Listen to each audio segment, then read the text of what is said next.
Good evening, everyone. Good evening, good evening. Welcome, everyone, to EmpowerEd's annual Teacher Voice Awards and Benefit. Thank you so much for being here. We are so grateful to have you all here and have your support. Before I jump into my welcome, I want to give a few reminders. You should have received a drink ticket on your way in. Please make sure to use that to help yourself have a good time. There is food here. Please also enjoy the food. And also this table of EmpowerEd merchandise is free merchandise for you to take. So please enjoy all of the EmpowerEd swag. My name is Sarah Cole. It has been my honor to work with EmpowerEd this year on the equity team, fighting for changes to DC's approach to school accountability, particularly trying to make sure standardized testing isn't the only way, and trying to really reduce the ways in which that is influencing how our schools are judged, because we know those tests do not capture our baby's brilliance. And I am so inspired by the work that I've been able to do alongside educators and fighting for the changes that need to happen in our district to make sure that all of our children are getting the education that they rightfully deserve. It means so much to be able to see this room full of people who are here to support our work, to support teachers, to support their voice, and most importantly, to support the students who we serve. It is also my honor tonight to introduce our executive director, Scott Goldstein. Scott taught in DC for 10 years before he began EmpowerEd. And in the 5 years since he has done that, he has partnered with dozens and dozens of teachers to help us better learn how to really amplify our voices to be able to make a meaningful impact on DC's education. So please join me in welcoming Scott Goldstein.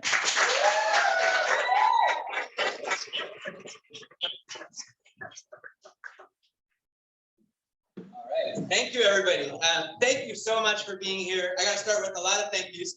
So I want to thank, first of all, busboys and poets, and Andy for providing us this space, and our servers and our host tonight. Round of applause for everybody hosting us. I want to thank Patricia, who is our lead organizer this year, Gabrielle DeBose, who has been our teacher facilitator, all of our teacher fellows who are in the room, and our board members. And I want to give a special shout out to Mark Vernon, who's in the back here, our lead sponsor, from Compass and the Mandy and David team for making this happen, and also Trade Bar for sponsoring teacher tickets, and also the many people who sponsored many teacher tickets to allow all of you to attend for free tonight, including Chris Horning, Aaron Palmer, Kent Withacombe, and so many others. Thank you so much for all of your support. Our work has had tremendous impact this year, and we're going to talk about that tonight. We've grown a lot in the 5 years that EmpowerEd has existed. We're going to start by talking a little bit about the work that we've done. We're going to hear from some phenomenal elected officials in the city, and then we'll hear from our awardees. So I want to start. Tricia, we might need you to record.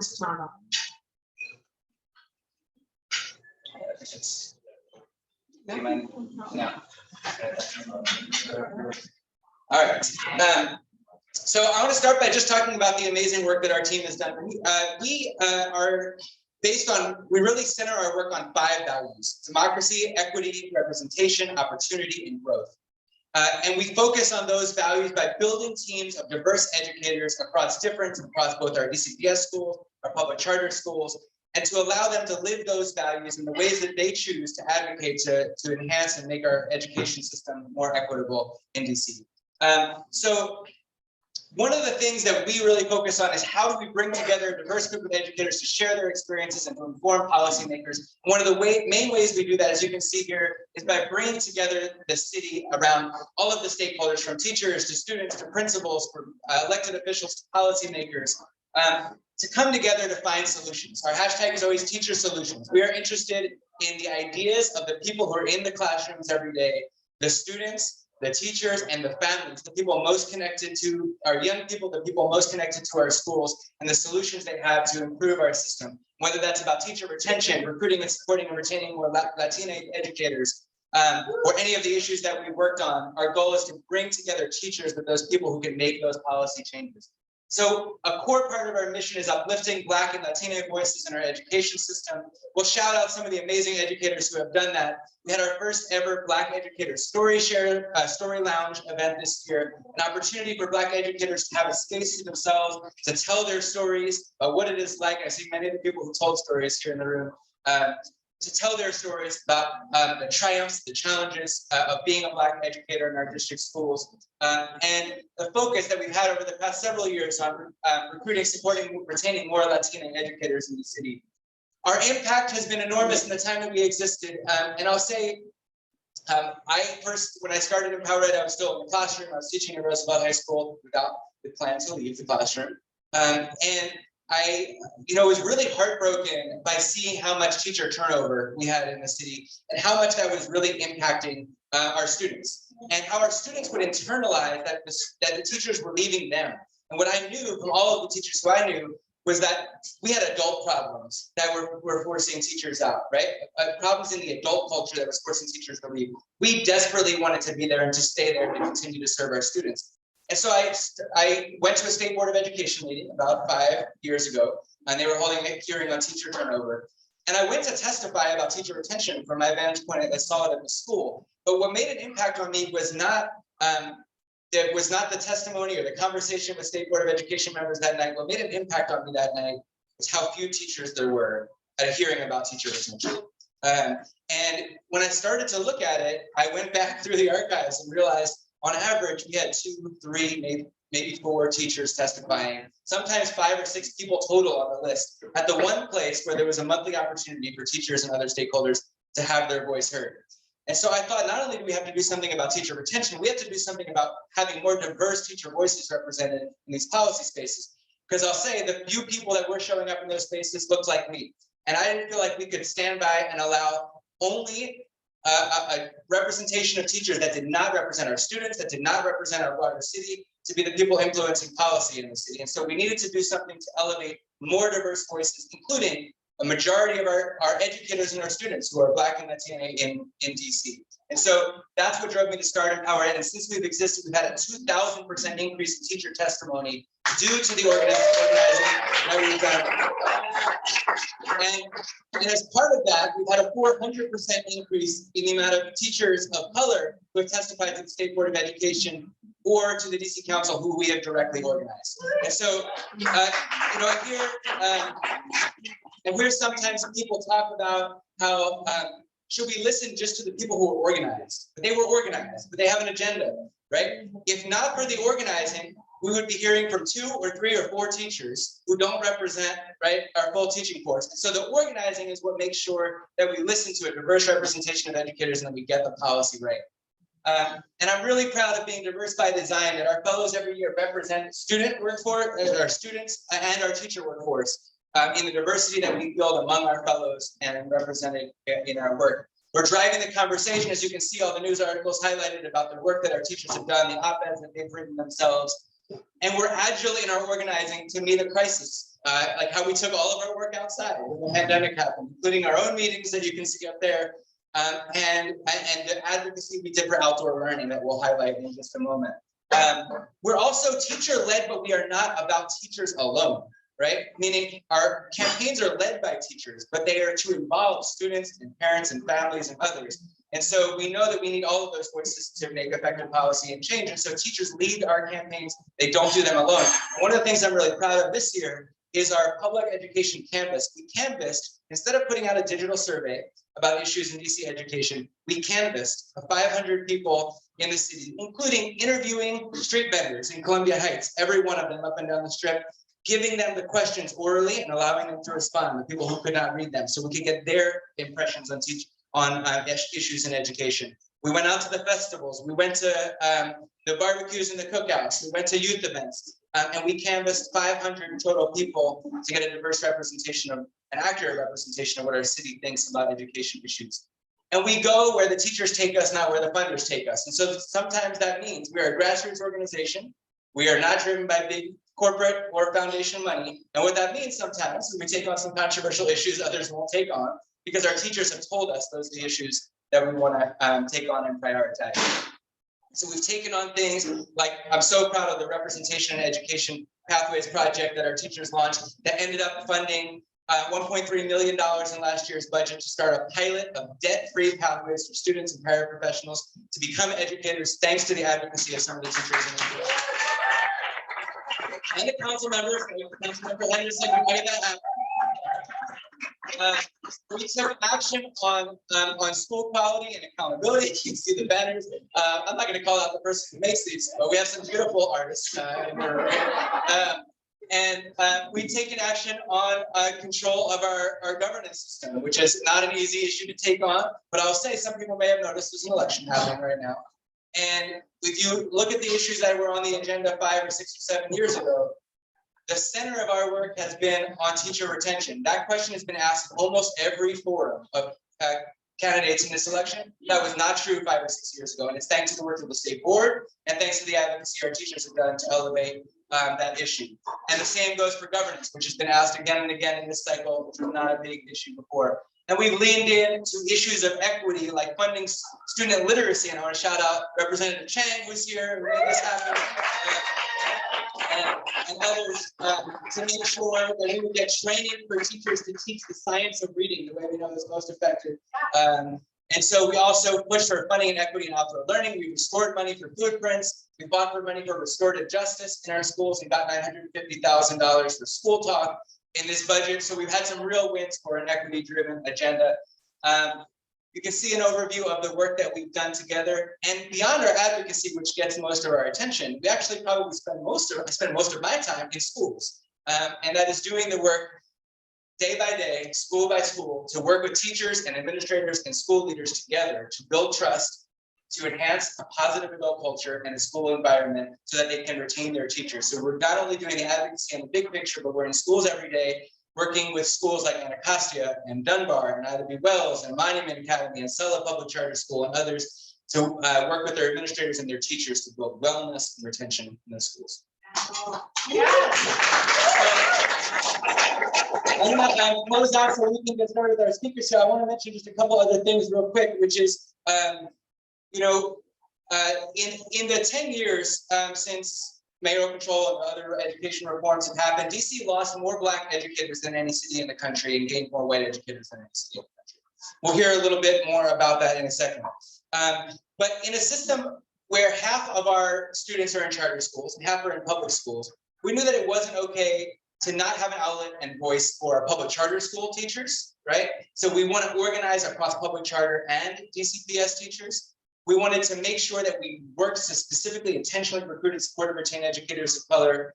And our students and educators and staff are doing amazing work in their schools every day. And you'll see that shine tonight. But as we celebrate the successes that we're having every day, we also advocate fearlessly, because we will not be satisfied with a system in which the majority of our Black and Latina educators is a staggering gap in achievement and opportunity with our Black and Latina students in the city.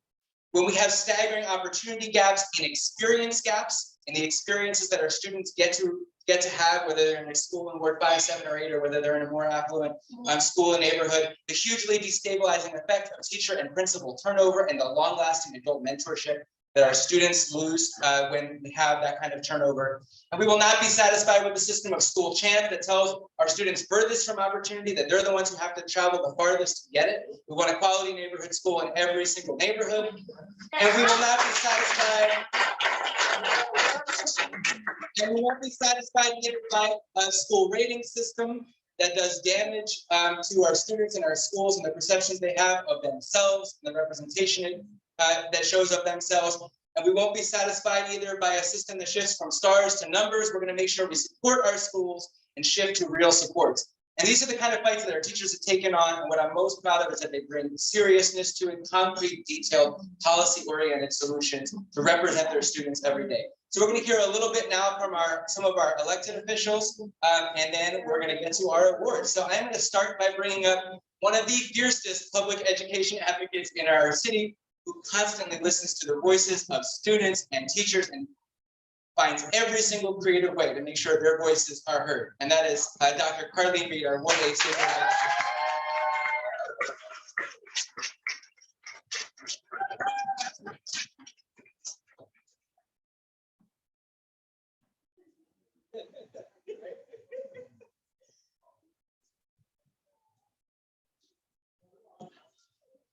I would say that we need folks to push grow your own programs in DC, but EmpowerEd has done that, and it was funded. And currently, our only publicly funded HBCU is engaged in that program. I would say that our city needed a grassroots effort to get the opinions of everyday people related to reducing bias in our rating system. And EmpowerEd did just that. And when those recommendations were under attack, you stood up and you showed up after work when you were tired mentally and physically, Maya Bone, and reminded folks how that system was compromising the livelihood of Black and brown children. When a parent was at her wit's end with our education system because the police were called for her child not wearing a mask on the bus. You were there, EmpowerEd. Good evening. I am Dr. Carlene Reed. I am the Ward 8 representative to the DC State Board of Education, and welcome to Ward 8.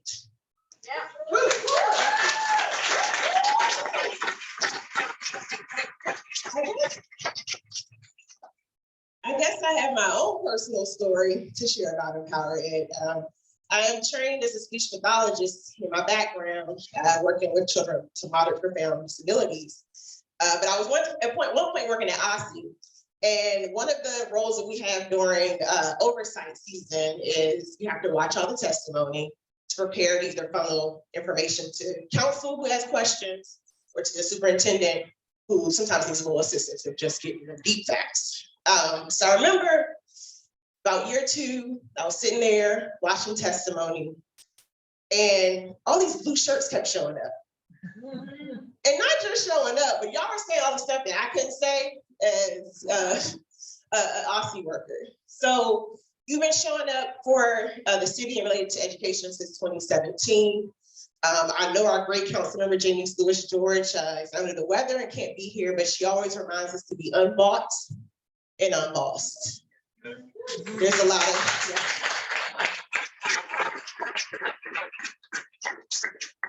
there's a lot of buy-in of our education system. Ward 8 has over 40, I think we're coming to 46 schools, but always people are trying to say we're the worst at certain statistics. We have to make sure our system has quality and not just quality for someone's pockets. So I ask that you continue to fight, you continue to show up, you continue to risk it all because our students need it. So thank you so much. And if you are not an EmpowerEd member, please support any way you can. Even if you're not in education, take some of these points that these educators are saying and repeat it to folks. Donate, because they, time. We also need funds. And just be attached to our education system because our children truly need it. Thank you all. And again, I hope you all enjoy the evening and welcome to Ward 8.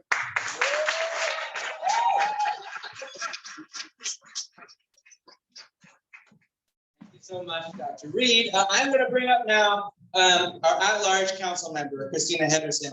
And I want to say, as you come up, that Councilmember Henderson has reinvented the role of council member in my mind. She does the role in a way that I have never seen before, in the way she engages the public, in the way you talk honestly to the public. And I can count on, because I'm always getting my text fingers ready and my emails ready, but I can count on that she's going to say the thing I was about to text or email on the dais when she's up there in the council. This happened just the other day. So there was a proposal to include, which is great, include teachers in the first responders housing incentives program. And that was proposed, but there was a little short on details. And one of the first things that came to my mind, thinking of Patricia Stamper and our other paraprofessional advocates, was they better be including paraprofessionals. So I'm looking real quick to see if that was on there. And before I can look it up and figure it out, Councilmember Henderson asked to be acknowledged and said, what's the definition of educator here? Are we talking about paraprofessionals? Are we talking about assistant teachers? Are we talking about our principals? And so I can count on that Christina Henderson is always thinking from the vantage point of a student, from the vantage point of a teacher, from the vantage point of a principal before she makes policy. And that is a treasure to have in a council member. She's someone who's worked in education before and worked on the council's committee on education. And so we know when she comes to these issues, she comes with expertise and the knowledge of the firsthand experiences of the people who are in our schools. So grateful to have you here.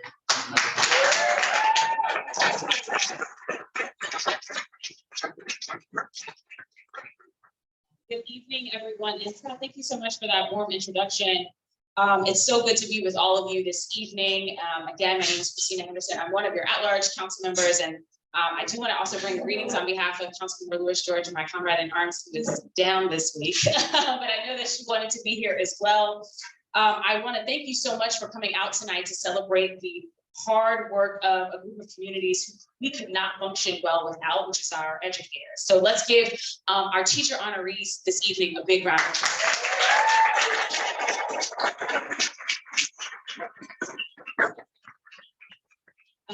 Scott talked about my background in education, but the thing is, I've actually never been a teacher.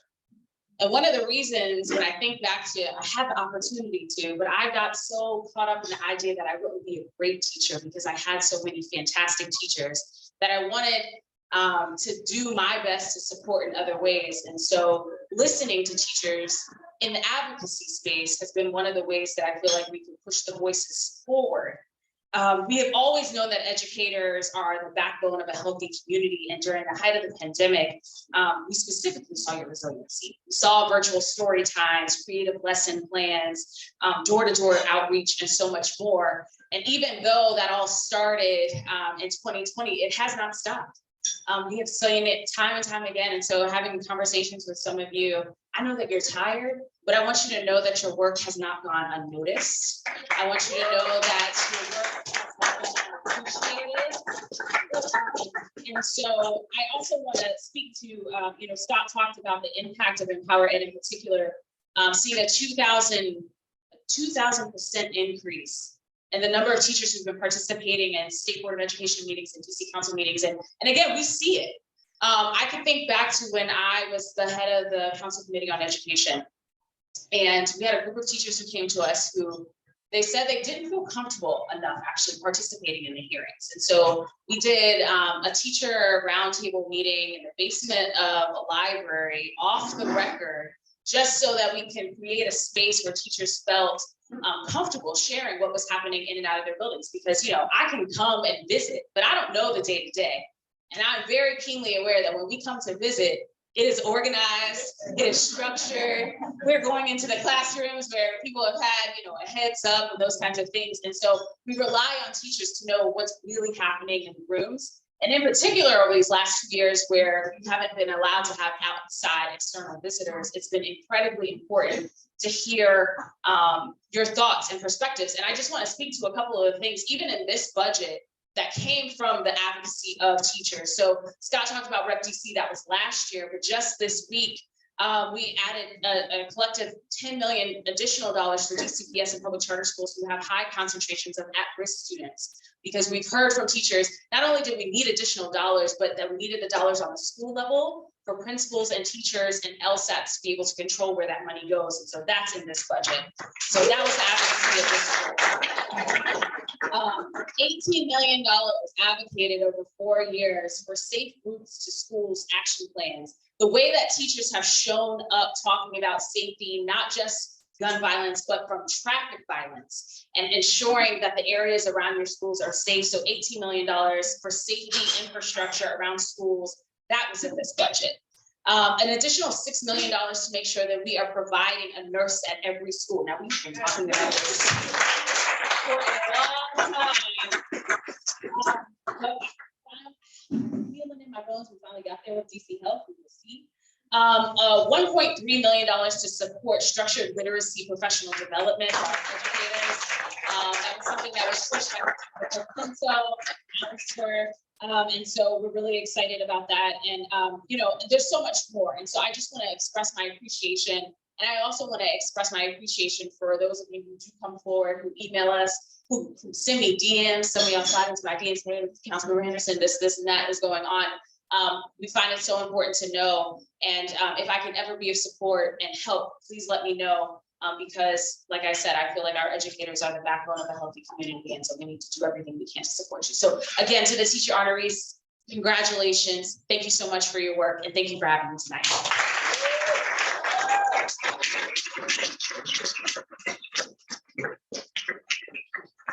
All right, we are going to bring up now an amazing person in Congressman who was an educator himself, and that's rare. We don't get a lot of educators in the halls of Congress. And And I want to say a few words about Representative Bowman, who many of you know from all of the progressive positions he's taken, who has provided the lifeblood to the movement in recent months. But Representative Bowman has taken unpopular positions in education that we don't get a lot of educators in the halls of Congress, but we definitely don't get a lot of educators in the halls of Congress that have pushed hard about the racist and racially biased effects of standardized testing, as Representative Bowman has done in the past. We might get some educators in the halls of Congress, but we don't get too many who understand restorative justice and the need for restorative justice in our schools. And so on issue after issue, he is pushing the envelope.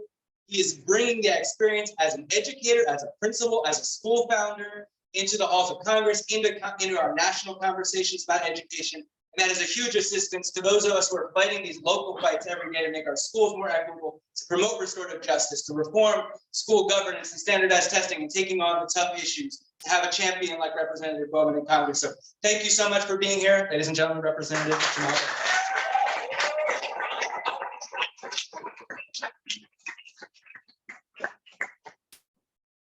Peace and love, how y'all doing? Thank you so much for the invite. Thank you so much for having me. Thank you for that warm introduction. Congratulations to all the honorees. Where are the honorees? Raise your hand if you're an honoree. Please give them a round of applause. Congratulations, congratulations, congratulations. Thank you for your service. Thank you for your work. Thank you for your love of the work. Because you cannot be an honoree unless you have love.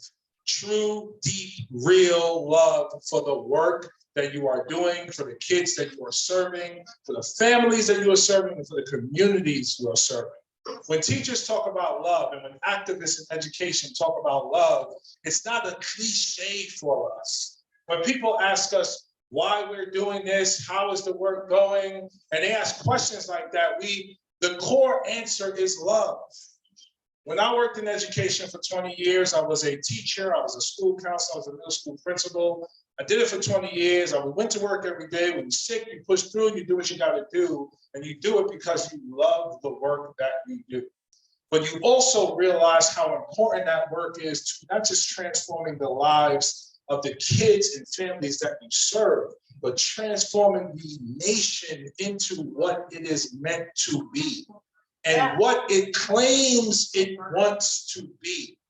That work, that real work lives in our schools each and every day and lives in our classrooms as a sacred space.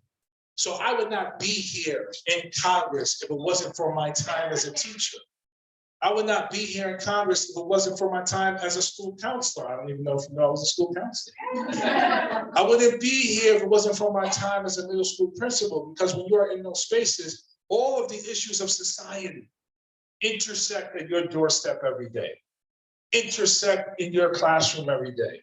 When a child is struggling to learn a particular topic or content or reading or whatever it is, you know that that is connected to something in their family, community, society, etc. It's also connected to historical discrimination. And we have to be honest and tell that real story. There's a reason why we have an achievement gap that's rooted more in economics than it is in race. We got to talk about the economic issues there and the strategic political decision-making that's led to certain communities remaining in poverty while others have not. And we have to talk about how poverty creates complex traumas that lead to some of the learning challenges that our kids face. And unfortunately, not enough educators even know about this. So when we talk about the school to prison pipeline and not implementing restorative justice, is because we quick to put Black and brown kids into special ed before really trying to find out what's going on.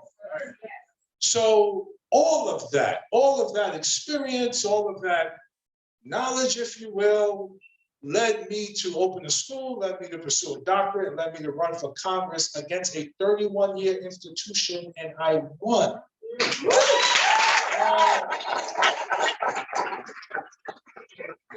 I didn't win because of me. I won because of the coalition we had, but because of my training as an educator. So, and an education activist, by the way. So it wasn't about just doing the work in classrooms and schools. It was about being an activist in the community on the ground. And that's what you all are. So I need for you to continue to be activists, because in order to save our democracy, we need educators at the front of the line. And we need educator activists at the front of the line, speaking truth to power. We need you at the local level, at the state level. Sorry, I know DC don't have a state. My bad. We worked on it. I'm an original co-sponsor. We're trying to get it done. Well, again, isn't that crazy? Like, what's that's crazy. But also, if you don't have consistent engagement and relationships with your member of Congress and the senators, you have to consistently engage them. Because yes, fight locally, but please, you gotta engage Congress, because Congress has a lot of power to do a lot of things. And in order for, we need, I'll say it this way, I was sworn into office January 3rd. January 6th, there was an insurrection. It was an attack on our nation's capital, the first attack on the capital since the War of 1812. It was done by white nationalists. We just had a horrific massacre in Buffalo, New York, facilitated by someone who's following something called the Great Replacement Theory. He literally researched the closest Black community, drove 200 miles to slaughter Black people. This is what he did. Tens of millions are being radicalized every day online because they think Trump is the official president and they think the Great Replacement Theory is real. So we may see more of what happened in Buffalo across the country, and we see mass shootings every day. And speaking just briefly about the Great Replacement Theory, how many of you know about eugenics? Raise your hand if you know about eugenics. Many of you do. And as we know, when slavery ended in this country, it ended in terms of chattel slavery. There are other forms of oppression and slavery that persisted in our society. Jim Crow is one, eugenics is another. The systemic degradation of the Black race via sterilization, but also via standardized testing and how they're designed. There's a direct line from the eugenics movement, sterilization, the creation of standardized tests, and what they've been used for. Yes. And it connects directly today to the Great Replacement Theory. The bottom line is the white race is king, everybody else, get out of here. So our fight, and if you don't believe our fight is rooted in that, who was our previous president? How did he get there? And ask yourself this question: if it weren't for COVID, what if we didn't have COVID? Would he be president again? Ask yourself, think about that. So, sorry to, tell you all of that. But if we're not honest about who we are, we will never achieve the vision and the ideals of our democracy. We have to be honest with who we are. We have to be honest with how we got here. And then we can create a new vision for where we need to go. And I think that vision includes all of us, a multiracial, multi-ethnic, multi-economic, multi-religious, multi-gender democracy where everyone can thrive. But we need leaders and we need help. So there were, and I'll close on this, and sorry for speaking so long. There, throughout American history, we've had the abolitionist movement, the suffrage movement, the LGBTQ movement, many movements throughout history, civil rights movement. And it was those movements that made transformative change. We need another movement right now. And we need people in the streets and on the phones and writing letters and on social and on email and a part of this movement, not for a season, but at least for a decade. And I say for the rest of our lives, because democracy is a contact sport. And if we don't engage and keep it, we will lose it. And we are close to losing it right now.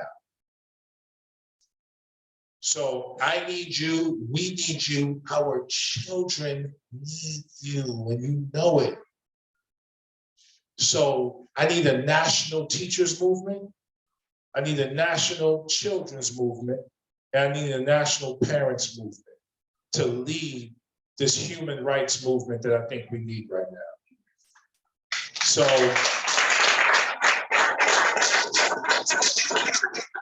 it's up to y'all to start that movement. So after you have fun tonight, let's get started. And I'm here to support you in any way I can. God bless you. I love you. Have a good evening.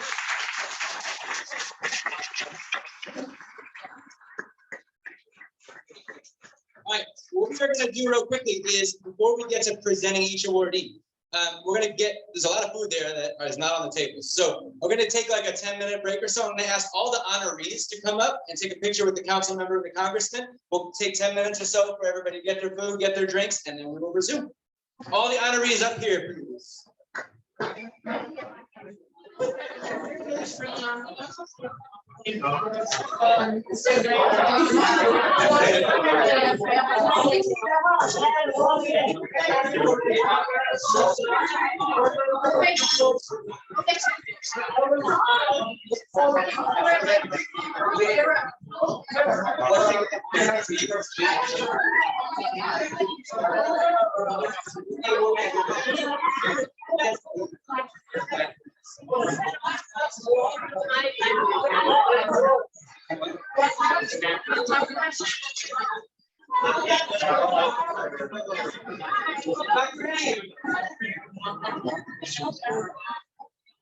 All right, so I think all the honorees on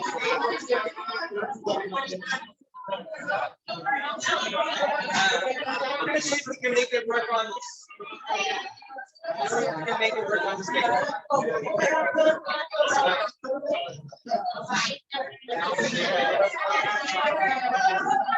And Dr. Reed, the conference member on the side.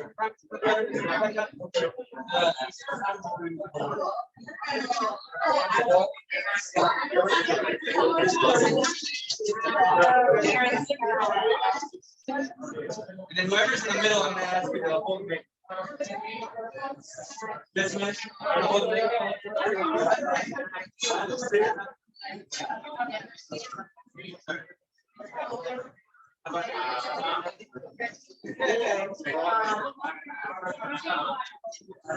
Just to get it so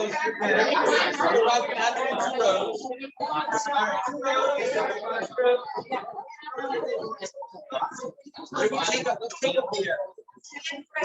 Take it down, man.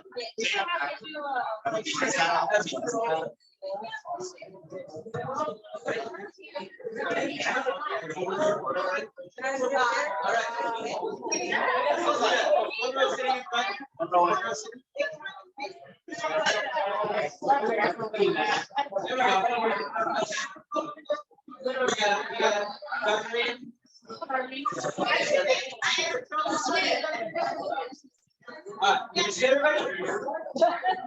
All right, go for it.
All right. Two more. You're a fellow.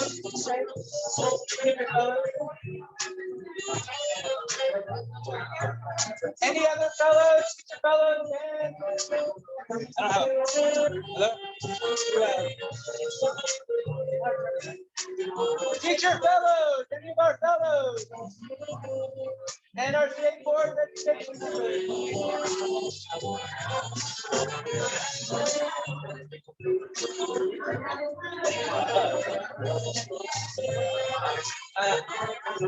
We have all the fellows from the board. One more.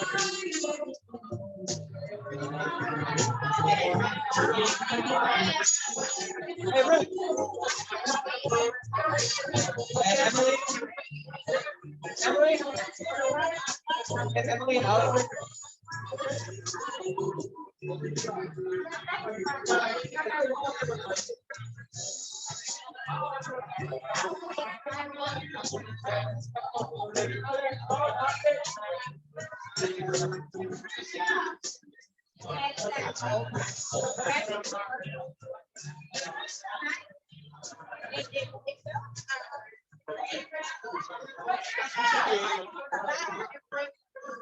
All right, we good?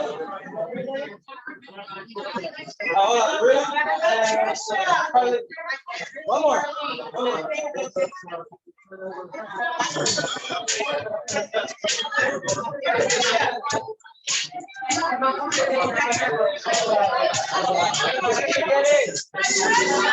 All right, last picture. Come on in. You get it? All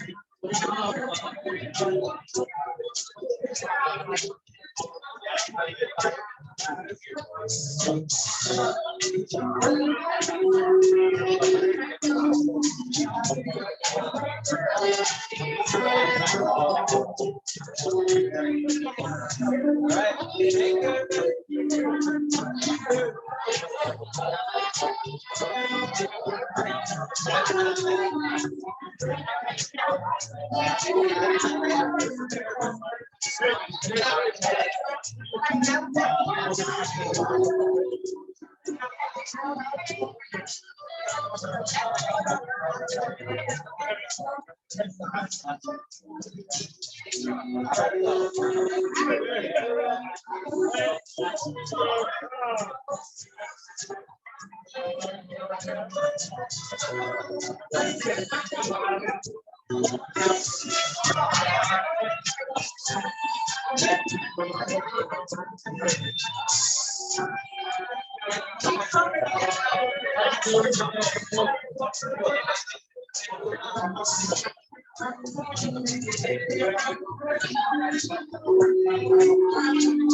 thank you.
That worked out. I mean,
All right, we're going to get started again in just a moment. If you can get back to your seats.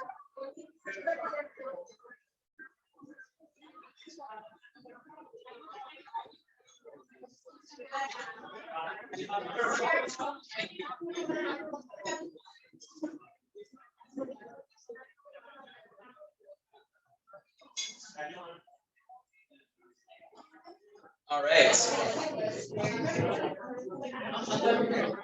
So we are going to start with our teacher honorees tonight. And we have so many amazing teachers every year.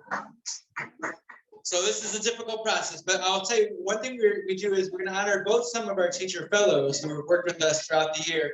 And we also reached out to principals, some of whom are here tonight, to ask for their nominations for teachers. And so we're going to read some of their words and some of the wisdom about some of these amazing teacher advocates, people who have worked with EmpowerEd, people who are doing amazing work in their own schools every day. So I'm going to start with our first award, which is our Excellence in Group Advocacy Award. And that is going to Sarah Cole, Maya Baum, Cody Norton, Armand Cuevas, and Raymond Mullins. This team, we have 5 advocacy teams every year.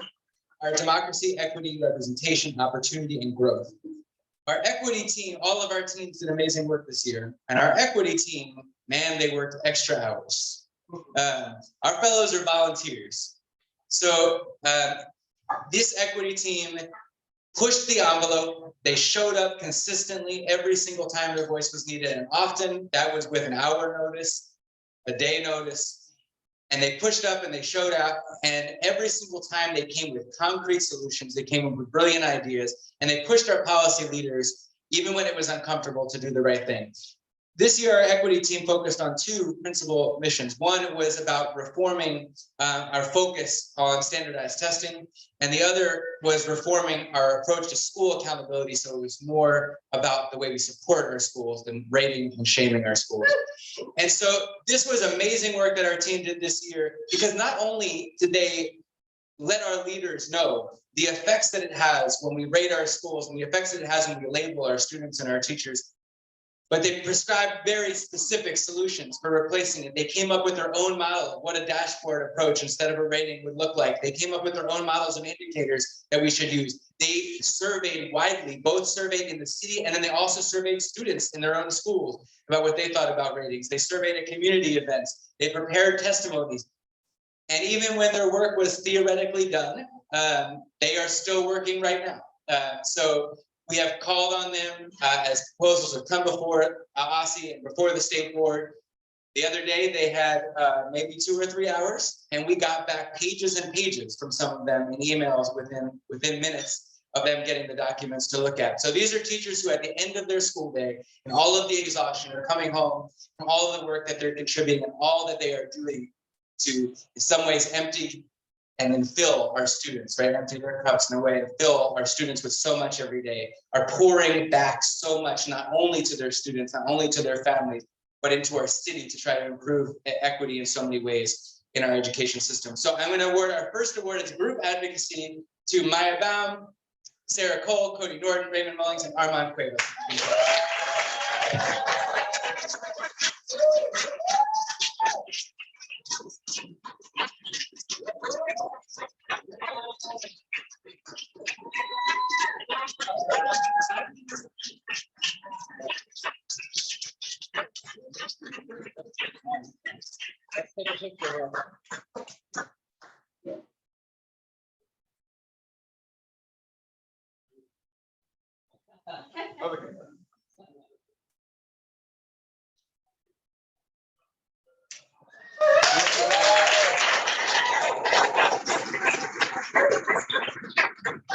All right. Our next award, we're going to talk about some amazing advocates, two people who have done so much to make outdoor learning happen here, specifically in Ward 8. So, Sophia Barada is a teacher at Henderson Elementary School. And Sophia is the leader of our opportunity team and has been waging a dogged fight, not only for outdoor learning and equity to happen in the city throughout her years teaching and her years at Henley Elementary, but also to have it happen at her own school, which was not easy. It's an opportunity she wanted for her students to be in person, to experience the joy of learning and interacting with each other, even as COVID made it more difficult to do that. And has fought hard to make her school get the grant funding it needed, to get around the regulations that needed to get around, to make sure that outdoor learning could happen and her students could enjoy that at Henley Elementary. Michelle Walden was born and raised in DC, did her master's at Trinity University, and realized working and has worked directly with youth. She has been a school counselor for 12 years with DCPS at Johnson Middle School in Southeast DC. She has a passion for working with students and families, and I want to read to you from her philosophy that she sent us. There were teachers who believed and invested in me regardless of the attitude and behavior, and believed in me even when some counted me out. I have to put that same energy and investment in my kids. I would be doing them a disservice if I did anything less. Ms. Walden advocates for her students at Johnson. She advocates with Ward 8 and the Education Council for building repairs and upgrades and access to resources, advocates with WTU and the PTO for outdoor education resources and for resources for students to engage in STEM. So I want to welcome up Sophia Barada and Michelle Walden for their advocacy for outdoor learning.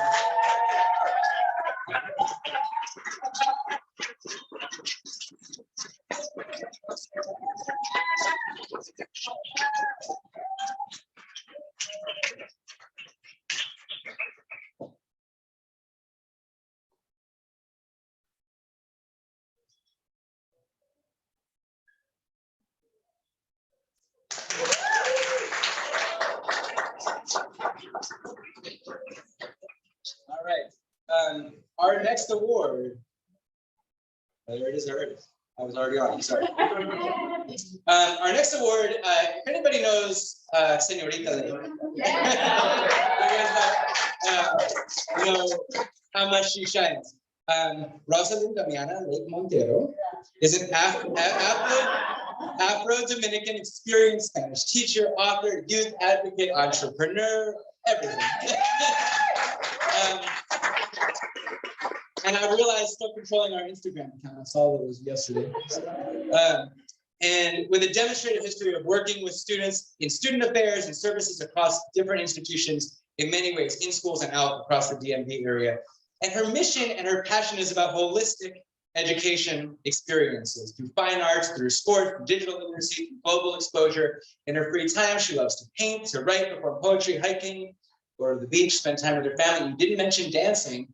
She's an expert dancer as well.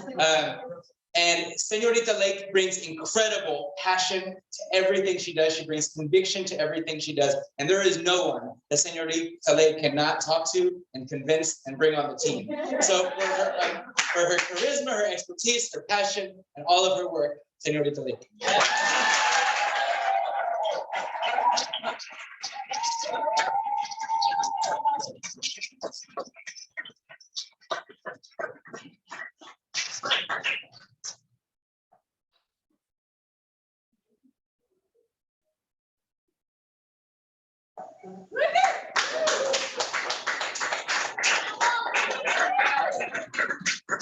All right. Our next award for inclusion and collaboration goes to Adji Kuja. Adji's got fans everywhere he goes. Adji's got a crew and fans everywhere he goes. Adji's been in DC for the past 11 years. Hold up. Where he's worked in banking, he's worked in finance, and now currently in education. He graduated from the University of Central Florida, graduated in graduate school at Trinity Washington University. He's passionate about educational equity, about understanding how to incorporate inclusivity into the classroom setting and learn about data-driven methods and improve the quality of education. Adji is the type of person who brings people together with purpose. He's a member of our representation team, and he was consistently pushing a really clear vision for how to support educators of color to become school leaders, and frequently brought new voices, new perspectives, new people into our conversation. We had a Black Educator Story Share I referenced earlier in the year, where Adji is always bringing in new people to allow not only for him to share his perspective, but for them to share their perspectives, and not only possessing the mic himself, but always passing the mic and bringing and including more people in his collaboration. So Adji's been an incredible asset to the Whittier community, to our advocacy, and to our city. Adji,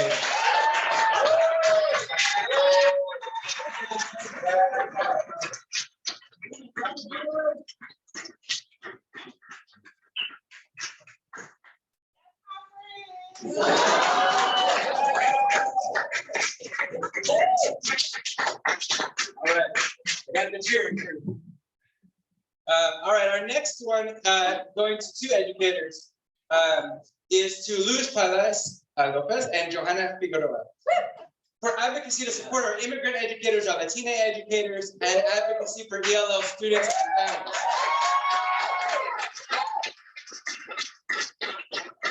So Luz is a pre-K teacher at Ori Elementary School, and she's a Spanish immersion teacher in the dual language program. Throughout the year, she's been a strong advocate for Hispanic and Latinx students and teachers throughout the district. She's participated in the WTU Latinx Advisory Group, as well as presented at the recent EmpowerEd Teacher Solution Summit. She's been working with us for a couple of years, actually it's probably 3 years or more now, persistently on this work to make sure that we recruit, we support, we retain our teachers. And she has waged some tough battles and brought the message to the right people to make sure that we're supporting our immigrants and our immigrant students and our immigrant families in DC.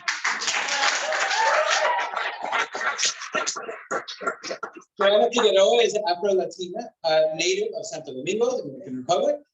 Johanna is an educator, has been an educator for 5 years. She taught high school history and middle school math. She's taught and coached Girls on the Run, those who know that program, and high school basketball. Her principal says Ms. Figueroa is an advocate for our students, ELL families, and always goes above and beyond expectations to ensure ELL students have an inclusive learning experience. So to both Ms. Palais and Ms. Figueroa for their excellent advocacy for our ELL and immigrant students, families, and educators.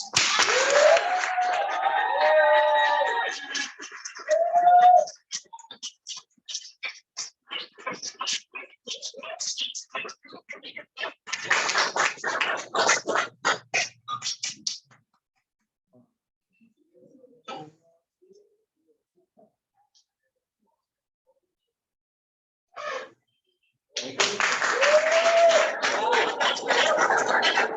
right, we have a couple more awards. Our next one is for Mia Rutherford for parent engagement. And Mia is an enthusiastic early childhood educator at Excel Academy. She has been teaching for 7 years, but she says it feels more like she was born into it. Mia says the best part of teaching is creating strong community and getting our youngest learners excited about exploring the world around them. And I want to read some words from Mia's principal, Principal Daniel, who says Mia is an extremely dedicated to the success of our families and our students as an ECE teacher. She sets high academic standards and takes the time to explain and show parents why it is necessary, even if they struggle with the idea initially. And she told an incredible story about Mia bringing in parents, one who was hesitant about whether her student needed to know the letter names and the sounds, or that should wait until kindergarten. But instead of isolating that parent and their concerns, she invited the family in, she taught with them, she talked with them, she showed them videos. They had lunch together, and collectively they came to an understanding about the expectations for their students and the importance of those high expectations. Collectively show the parent what is possible and the urgency of now. And the principal says our pre-K4 students now have the strongest foundational literacy skills, thanks to her advocacy. Her advocacy for the students' needs while managing their thoughts and feelings of the parents, as well as a model for all educators. So for our parent engagement and collaboration work, Ms. Rutherford.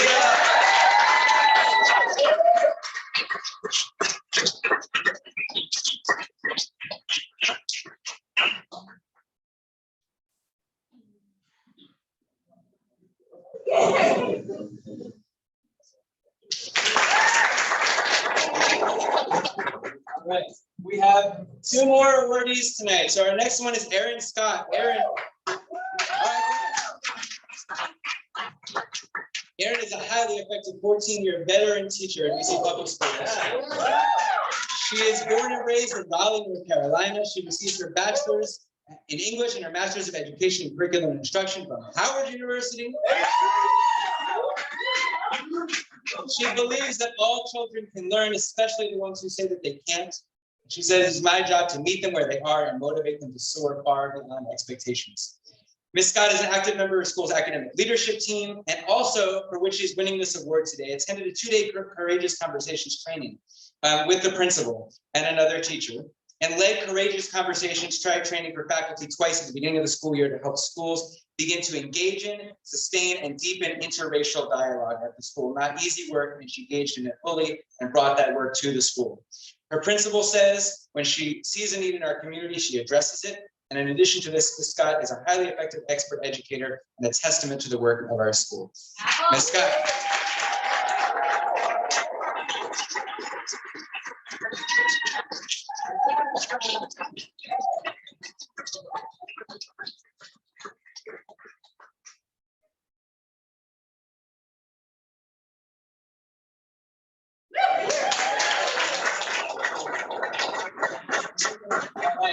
And last but not least, Ms. Althea Smith. Althea Smith is a native Washingtonian and a product of DC Public Schools. She's completing her 41st year of teaching.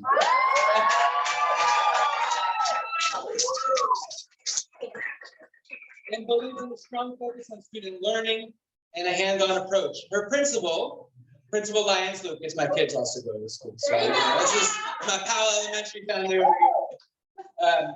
Lyons Lucas says that in her work as a literacy teacher, Ms. Smith is very mindful of text and reflective of the diverse demographics at Powell. When reviewing a unit, Ms. Smith reviews the diversity of the characters and the authors and ensures that students have exposure to diverse perspectives. For example, Ms. Smith worked with her partner teacher to make sure a unit replaced stories that portrayed female characters as either pining away for a man or easily distracted by shiny objects with new myths that align to the hero quest and arcs of redemption. She holds all of her students to high expectations. She has led 80% of her students to reaching their end-of-year goals prior to the end of the school year, and it's linked to consistency, clear expectations, and love. So for bringing that work to her students and the windows and mirrors that she provides for all of them, Ms. Smith.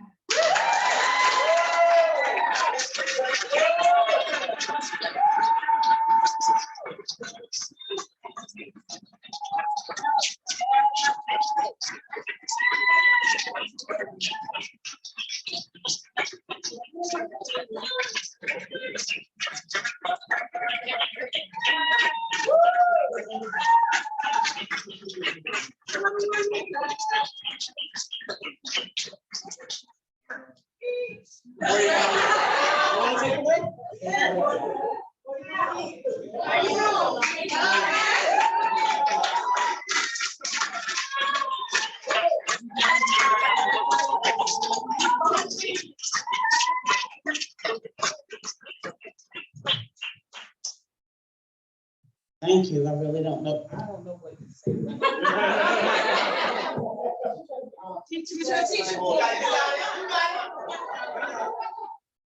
41 years has gone by, and a little emotion in the voice. I lost my husband about a year ago. It's not an issue anymore, only because I don't know whether or not being home, and I think many of you were this past year with virtual teaching, and then lost my job and then that because that administrator decided she wanted to use the money for something else. But lo and behold, Howard Elementary. The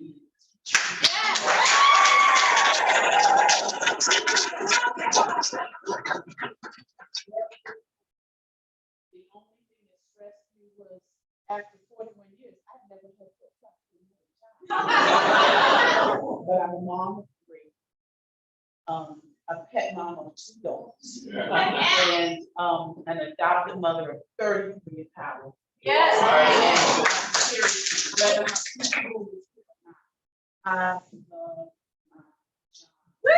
job. I enjoy it.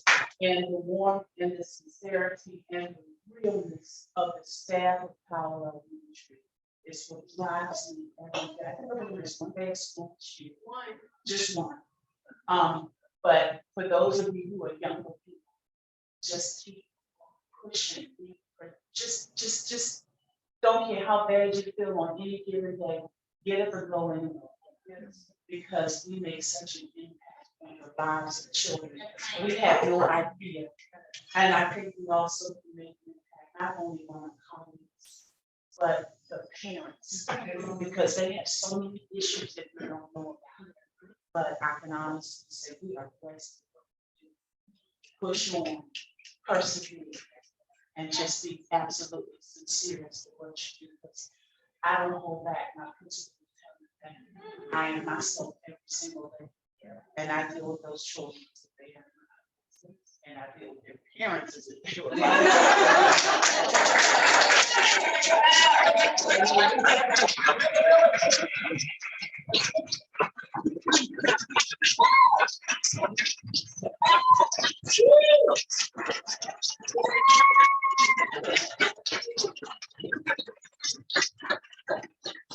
Congratulations, Ms. Smith, thank you, and to all of our teacher honorees tonight. I want to close picking up on that note about the purpose of the work that you all do as educators and all the people here who are here to support our educators, which is that the reason I started EmpowerEd when I did 5 years ago, and the reason we still do the work today, is that I know teachers do not want to leave this profession. Teachers love the work that they do, and it is purpose-driven work. The money matters, but it is not about it. And it is purpose-driven work. And I feel every educator believes that in their soul, believes it in their heart, and they want to stay in that job. And it is all of our responsibilities to make sure they can stay in the job, to make sure that they can continue to serve their students. And that, as we said at the beginning, whether it is advocating for a more educational equity in our educational system at large, whether it's about changing our policies, whether it's about working the work that we do every day in our schools to ensure there's trust between our teachers and our school leaders, to ensure that we have wellness and sustainability of the culture at each of our schools. The work is about making sure our teachers are full so they can continue to pour into our students. That's right. And so our mission is to elevate the voices of our teachers, because we know that when our teachers lead, our students succeed. Yes. That when our teachers speak out, it is the kids in their heads and the families in their heads that they are thinking about every time they speak out. So when they give a testimony, right, it is not coming from a place of an agenda that they have because they got into politics, right? because they decided they wanted to elevate their political position, or because they decided they wanted to take the next step in their leadership journey, right? When teachers speak, it is because they have students in their hearts, they have students in their minds, and they are not going to settle for anything less than the students in the room. And so it is all of our collective work to ensure everyone not in the classroom does our job to make sure they can stay in the classroom, they feel fulfilled in the work they're doing in their classroom, they can enjoy a balance in their work and their life, so they can continue to do this amazing work that they do for our students. So that's why EmpowerEd exists. That's why I'm so glad all of you are here to support this work. I wanted to do a few thank yous before we close out and let y'all chat a little bit. First, to our main sponsor of this event, Mark, raise your hand in the back. Mark Vernon, who is with the Mandy and David team at Compass, which is again and again sponsored our work and supported our teachers. To Busboys and Poets for hosting our event, donating this space. The Trade Bar, if anybody doesn't know Trade, this is Pride Weekend, so if anybody doesn't know Trade Bar, go check them out. And who has also sponsored our event today. Don't forget to vote. There's an election coming up. So we're a nonprofit organization. We don't endorse candidates, but we want to make sure every single one of you goes out and votes in this election. And your opportunity in person starts tomorrow. So you can, if you got a ballot in the mail, you can put it in your mailbox. You can put it in one of these drop boxes. There's early voting in person starting tomorrow and going for 9 days, I guess, from Friday, I think, through the following weekend. There's 1 day off, so I know people are going to show up on that day. There's 1 day off, and then it's election day on June 21st. So you can vote in person, you can drop your mail in the drop box, you can drop your mail. But think about the priorities of our educators that they've spoken today. Think about our students and our schools as you cast that vote in the coming couple of weeks. We want to encourage you, you've all done this already by being here today, but to think about how you can continue to support our work to sustain educator voice, to sustain educator organizing, to reach out to friends who might not be here, who can also sustain this work. We don't get money from Walton, we don't get money from Gates. We rely on donations from individual people because we want to be able to say to our teachers, you want to take on that issue? Okay, we don't have to check with anybody. Right? We're going to take on the issues that matter to you, and we're going to fight for the core convictions that you believe are necessary for our students in our schools. So that means we need your support to donate what you can. And if you already are giving, if you consider giving $10, $15, $20 a month, which really helps us out as a sustaining donor to continue to sustain this work, so we can count on that support. We haven't been able to do this yet, but our budget has increased year after year, and we want to be able to provide a little financial compensation to these teachers who give so much of their time outside of their school day. So please give generously, encourage others in your life to do the same. Support the work of teacher organizing with EmpowerEd, with our Washington Teachers Union partners, with our Coalition for DC Schools and communities and all of your ward education councils to get involved there, with our partners at the DC Association for Under Teaching for Change, of social justice educators, and all of the educator organizing that is happening in the city. So please don't forget to get involved in those things, sustain this organizing. Thank you so much for all that you've done to honor and award and celebrate our teachers tonight. Thank you so much for coming. Enjoy the food and drinks, and thank you for being here.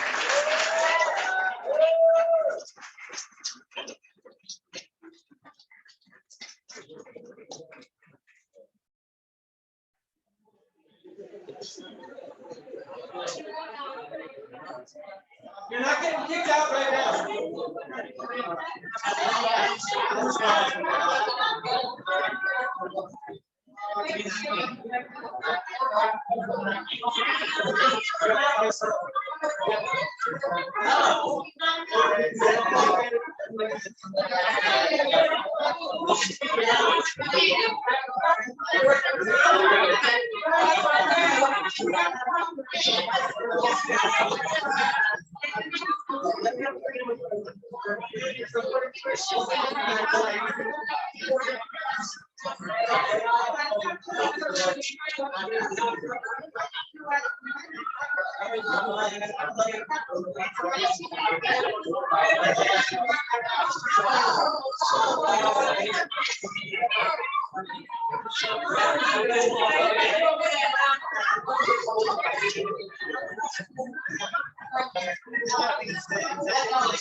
Keep it moving. Let's go.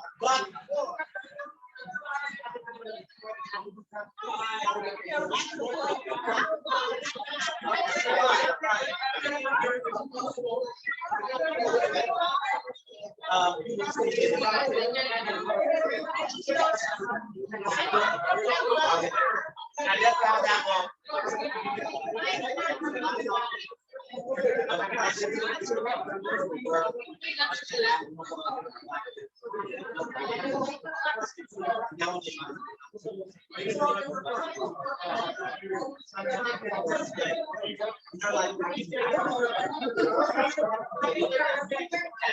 All right.